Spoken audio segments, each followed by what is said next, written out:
Tonight at 11, new video showing Nicolás Maduro handcuffed and in federal custody after his overnight capture in Venezuela by U.S. forces.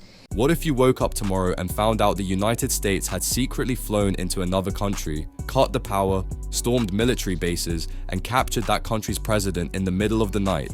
Not in a movie, not in a video game, but in real life. Because that is exactly what the United States says just happened in Venezuela. Before we get into how this went down, who planned it, and what could happen next, do me a quick favor. If you like deep stories that feel like a movie but are 100% real, hit that like button.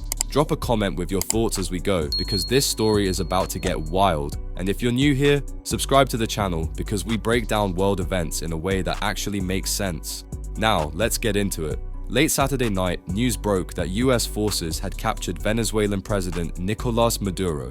According to US officials, this wasn't a small mission, this wasn't a warning, this wasn't a talk, this was a full military operation. The United States says it sent elite special forces into Venezuela under cover of darkness. The power in parts of the capital city, Caracas, suddenly went out. Military bases were hit, airports were targeted, ports were shut down.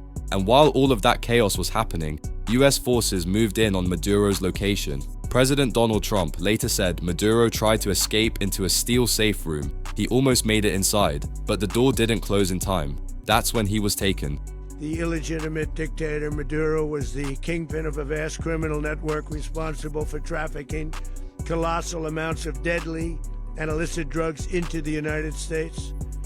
As alleged in the indictment, he personally oversaw the vicious cartel known as Cartel de las Solas, which flooded our nation with lethal poison responsible for the deaths of countless Americans. Trump said Maduro and his wife, Celia Flores, were captured, rushed onto a US Navy ship offshore, and then flown straight to the United States. By Saturday evening, their plane landed in New York.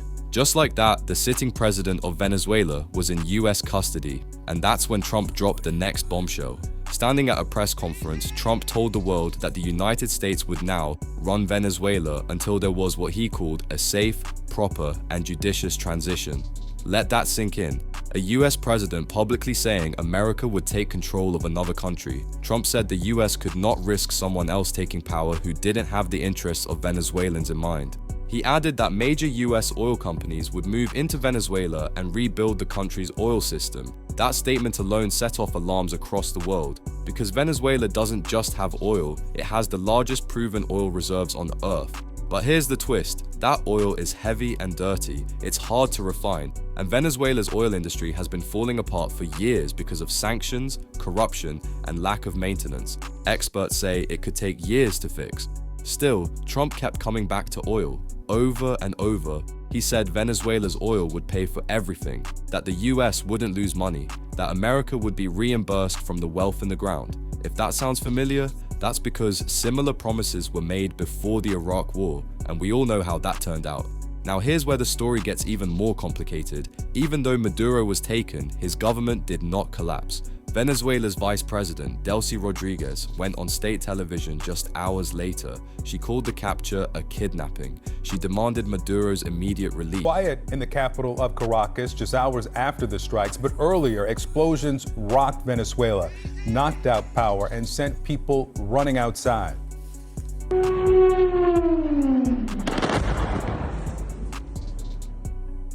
And this strike was at La Carlota Air Base in Caracas. CNN's Nick Payton-Walsh joins me now from London. Nick, we just heard from Issa Suarez speaking with some of her sources in country about... Then Venezuela's Supreme Court stepped in. They swore Rodriguez in as interim president. So now you have two totally different stories happening at the same time. The United States says Maduro is gone and Venezuela is under temporary US control. Venezuela says Maduro was kidnapped and his government is still running the country. And on the streets of Venezuela, it was strangely calm. Soldiers were seen patrolling, some small pro-Maduro crowds gathered, but many people stayed home, watching, waiting, unsure of what would happen next. Some people even said they felt relief. One woman said it felt like watching a movie. She couldn't believe it was real, and honestly, neither could the rest of the world, because this kind of thing almost never happens. Capturing the sitting leader of another country is one of the most serious actions a nation can take. Legal experts in the US immediately questioned whether this was even legal under international law. Democrats in Congress said they were misled and demanded answers. Some Republicans supported Trump, others warned this could turn into a disaster. Trump, however, showed no fear. When asked if the US might send troops into Venezuela, he said, "We're not afraid of boots on the ground." That one sentence shook people because it sounded like the start of something much bigger. Now let's talk about the charges. US officials say Maduro and his wife face serious accusations. They've been charged with narco-terrorism, drug trafficking, weapons offenses, and conspiracy to bring cocaine into the United States. Attorney General Pam Bondi said they would face justice in American courts. Maduro has always denied these claims. He says the US is lying. He says Washington just wants Venezuela's oil. And here's where it gets messy. Drug experts say Venezuela is mostly a transit country, not a major drug producer. Most fentanyl comes from Mexico. Most cocaine comes from Colombia. So critics ask, is this really about drugs or is it about power? Because history matters here. The last time the US openly invaded a country in the region was Panama in 1989. The US captured leader Manuel Noriega on drug charges. Before that, the US had a long history of interventions in Latin America. Coups, regime changes, military pressure. That history still hurts. That's why many Latin American countries reacted with anger. Mexico condemned the operation. Brazil said it crossed an unacceptable line. Colombia called it an assault on sovereignty. Cuba called it criminal. Russia and China also spoke out. China said the US violated international law. Russia called it armed aggression. Even the United Nations said it was deeply concerned, but not everyone was angry. Argentina's president celebrated, saying freedom was moving forward, and in Europe, reactions were mixed. Some leaders said Maduro had no legitimacy. Others warned the intervention could create chaos. Now let's talk about the biggest fear, a power vacuum. Maduro ruled Venezuela for over 12 years. He controlled the military, the courts, the media. When a leader like that disappears overnight, things don't automatically get better, they can get worse. Trump made it clear he does not support opposition leader Maria Corina Machado. Even though she's seen by many as Maduro's strongest opponent, Trump said she lacked support and respect inside Venezuela. That leaves a huge question. If not Maduro, if not Machado, then who? And who decides? Trump said people like Secretary of State Marco Rubio and Defense Secretary Pete Hegseth would help oversee things. But there's no clear plan, no timeline, no leader announced. That uncertainty is dangerous because history shows us what happens when countries are invaded without a clear exit plan. Iraq, Afghanistan, long wars, lost lives, trillions of dollars. Trump once criticized those wars. He once said he was proud not to start new ones. That's why even some of his supporters are uneasy.